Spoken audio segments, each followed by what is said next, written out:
वही ज्यादा बेच पाता है। नीचे लिखे हुए तरीकों के आधार पर आप ग्राहक की जरूरतों को पूरा कर सकते हैं। पहला, यह एहसास करें कि हर एक ग्राहक आपकी कंपनी के लिए एक मुख्य स्टेक होल्डर है और बिना उसकी मदद के कोई आमदनी नहीं हो सकती है। उनके साथ सम्मानपूर्ण और अच्छा व्यवहार करें ताकि उन्हें यह महसूस हो कि वे आपके लिए महत्वपूर्ण हैं।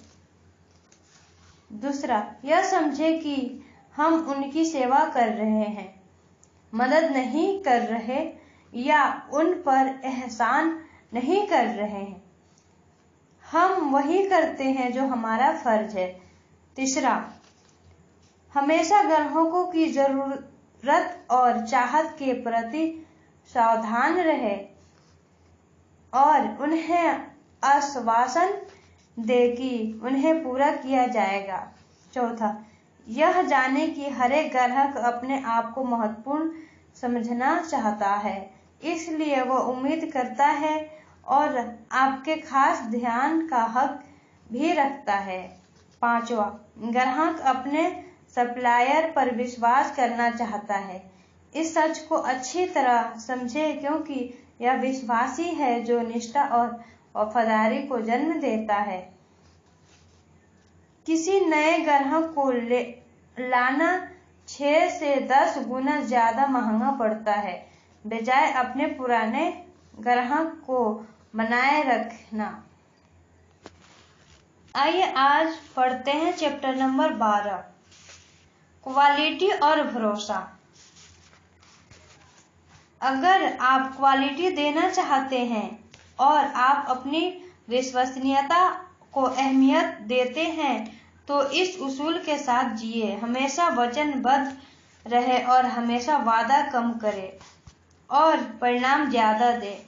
इस मुकाबले की दुनिया में आपके उन्नति करने और समृद्ध होने की योग्यता यह तय करती है कि आप किस प्रकार बार बार बिजनेस हासिल कर सकते हैं और नए दरवाजे खोल सकते हैं। एक फ्रंट लाइन का सेल्समैन एक कंपनी के राजदूत के समान होता है जिसके व्यवहार के जरिए दुनिया आपकी कंपनी को पहचान देती है। विश्वसनीयता बनाने के कुछ खास पहलू नीचे दिए जा रहे हैं। जानकारी, सेल्स पर्सन को अपनी कंपनी, उसके उत्पाद और सेल के प्रोफेशनल तरीके से कैसे बनाया जाए, इसकी अच्छी जानकारी होनी चाहिए। जैसे ही वो संभावित ग्राहक के ऑफिस में पहुंचता है, उसे यह जानना चाहिए, पहला, कंपनी की 3 महत्वपूर्ण खूबियां क्या है और उत्पाद का विस्तार क्या है का वास्तविक तत्व के हिसाब से और साथ ही अपनी प्रतियोगिता के मुकाबले। दूसरा, पदार्थ उत्पाद कैसे काम करता है, यह क्या करता है। तीसरा, उसकी कंपनी का व्यवसायिक इतिहास और सिद्धांत क्या है। चौथा, नीचे लिखे हुए आपकी कंपनी की नीति या कैसी है। गारंटी और वारंटी। कीमत लेन देन की सहमति के साथ। कम से कम गुणवत्ता के स्तर। डिलीवरी और टर्न अराउंड समय। विश्वसनीयता और सर्विस। वचनबद्धता का नजरिया। ग्राहक के साथ कोई भी वादा करने से पहले परखे उसमें सच्चाई, असलियत कितनी है और उसे निभाने की संभावना क्या है।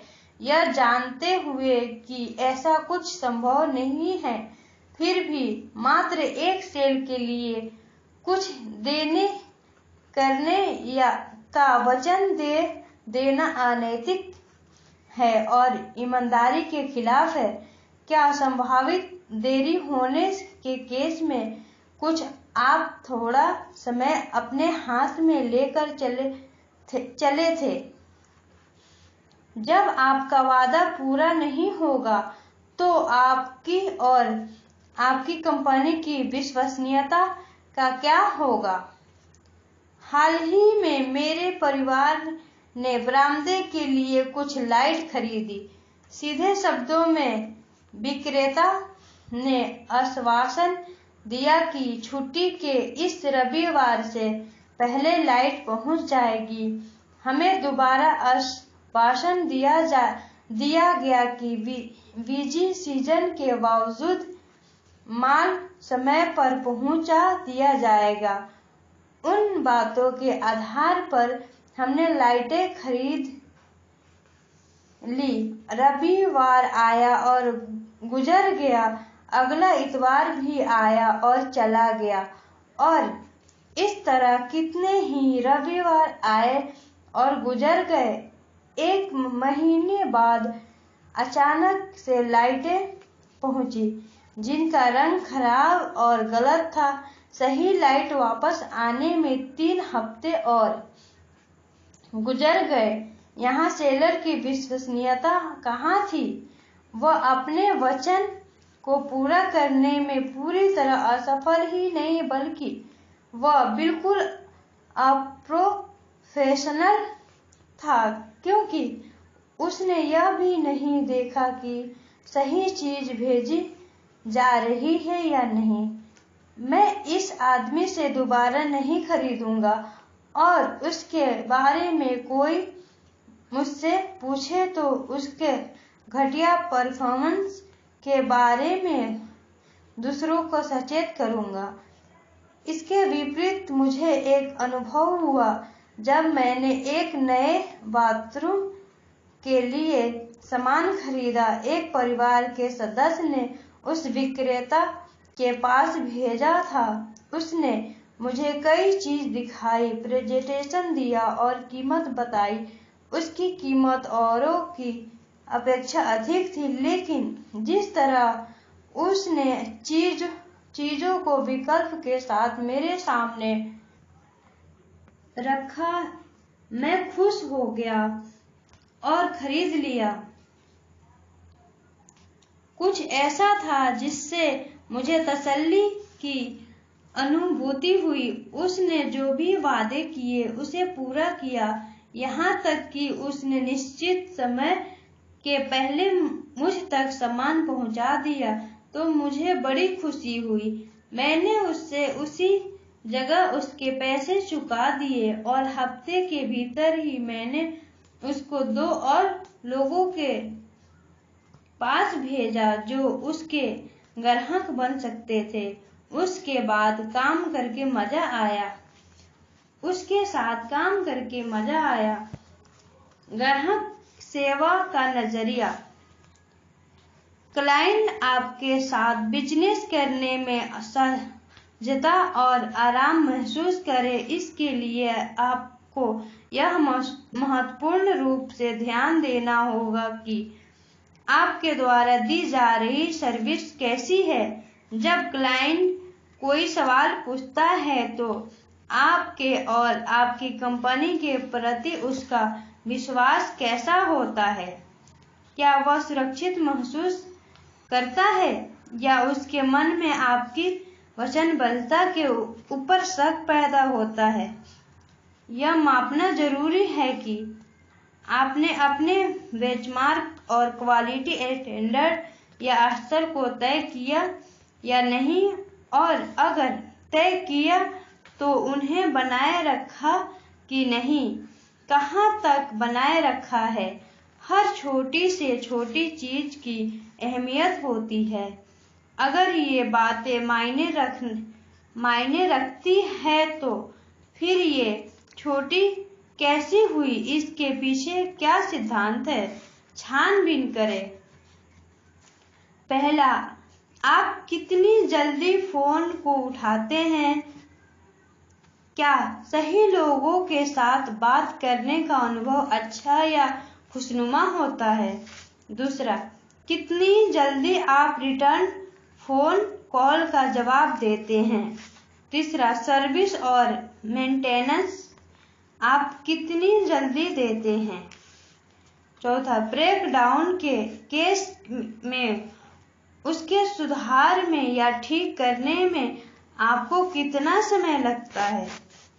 पांचवा, कितनी बार प्राय आप अपने ग्राहक के साथ संपर्क रखते हैं। छठा, प्राय कितनी बार आप ग्राहक द्वारा बताई गई कमियों पर ध्यान देते हैं और उसकी संतुष्टि समाधान के लिए काम करते हैं। ज्यादातर ग्राहक आपके या आपकी कंपनी या उत्पाद के साथ समस्या के बावजूद आपके साथ व्यापार करना चाहते हैं। अगर उन्हें ऐसा लगे आप उनकी परवाह करते हैं और आप उनकी समस्या का समाधान ढूंढने में उनकी मदद करेंगे, आपका नजरिया और व्यवहार परवाह करने वाला हो, तो वे तकलीफ के बावजूद आपके साथ व्यापार करने को तैयार होते हैं। अच्छे सेल्स प्रोफेशनल सेल के पहले से ही तैयार होते हैं और समस्या उठने ही नहीं देते और समस्या को रोकने का पहले ही समाधान खोज कर रखते हैं। वे नियमित रूप से ग्राहक के साथ अपने संबंध की खोजबीन करते रहते हैं। नीचे लिखे असंतोष के चिन्हों पर ध्यान दें। पहला, उदासीन मनोभाव, ग्राहक का लगाव मिट गया या ठंडा हो गया। दूसरा, ग्राहक लगातार आपको प्रतिद्वंदी की प्रशंसा करता है।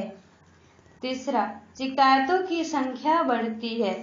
चौथा, खरीदी गई वस्तुओं की मात्रा घटती जाती हो।